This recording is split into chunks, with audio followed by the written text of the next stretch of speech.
It was President Trump who fueled their rage and actions. During the siege, Trump's supporters echoed his words.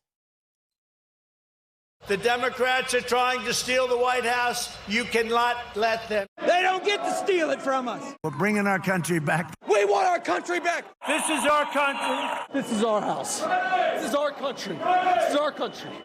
Experts say they see cult-like behavior in Trump's most extreme supporters. So how do you de-radicalize these people?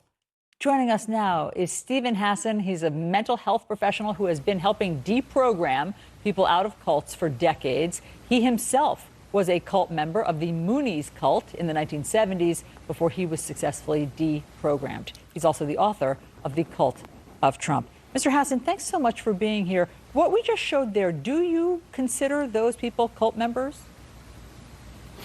I do. I think they were deceptively recruited by an authoritarian political cult.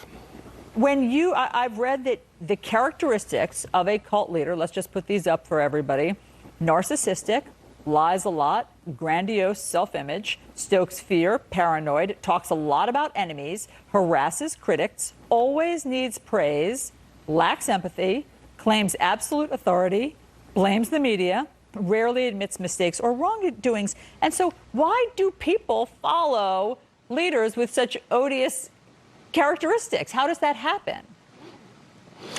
Essentially, people are wired to follow to follow authority figures they believe are legitimate and to conform to people they identify with. But as someone who's studied brainwashing and mind control, the good news is that even though people can be radicalized, they can also be helped to come back to themselves. And that's what gives me hope for our country. Before we get to how that's going to happen, I just want to show a little bit more of what happened inside the U.S. Capitol, just so that we understand.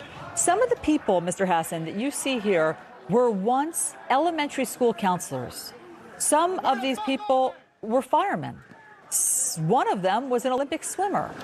How is it that they lose control of their own sort of judgment and that a cult leader, or in this case, President Trump, takes over their mindset and allows them to risk their lives for him? So in studying all the thought reform brainwashing models, I've developed a BITE model of authoritarian control, and it basically talks about controlling behavior, information, thoughts, and emotions to create a new identity that's dependent and obedient. And this is a radical personality change in the mental health literature in the APA DSM-5. It's called a dissociative disorder, questioning of identity.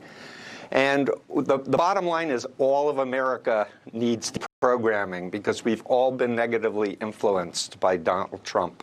But for the people who were willing to go in there and storm the Capitol, how did they radically change their personality? What was it? What tool was it President Trump used to get them to do that?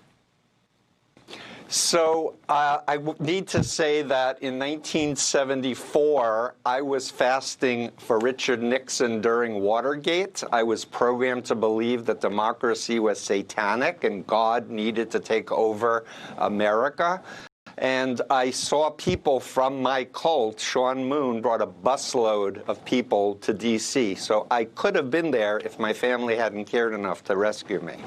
Oh, my gosh. I mean, so you know what you're talking about. But again, help us understand what turns it. What made you do that?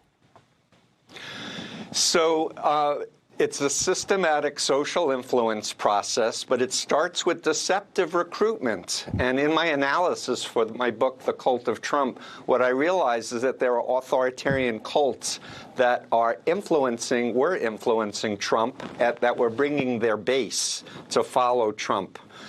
So they're already programmed, many people, not all, but many people. But remember, you know, as Americans, we're kind of taught to obey the President of the United States. That status of the office isn't huge.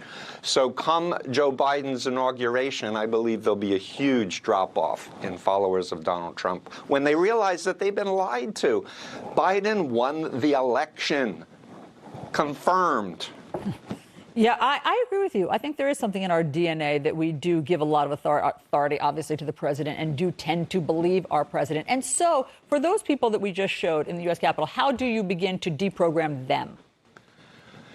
So that's what I do for a living, and family members contact me, and I've written books, I've done videotapes, I've done courses to educate the family, because it's the family, friends, and former members that once we educate them, we coach them on how to interact and empower the person to start thinking for themselves. The most powerful technique is asking a respectful, thoughtful question and being quiet and really waiting a long time for an answer and then following up.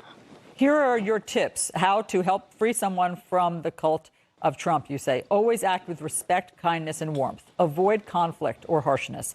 Keep the dialogue open and civil. Be collaborative rather than competitive. Don't get angry. Don't tell them. Help them make their own discoveries. That all makes sense, but it sounds like you're saying it has to be done one at a time. There are millions of people who believe that the election was rigged.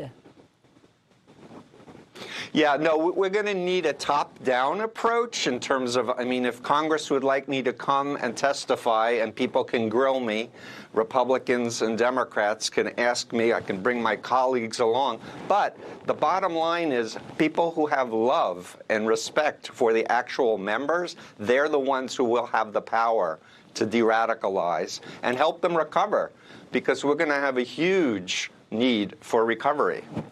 Stephen Hassan, the book again is The Cult of Trump. Thank you for explaining all of this. Really interesting to talk to you. Thank you, Allison. CNN is learning that the incoming Biden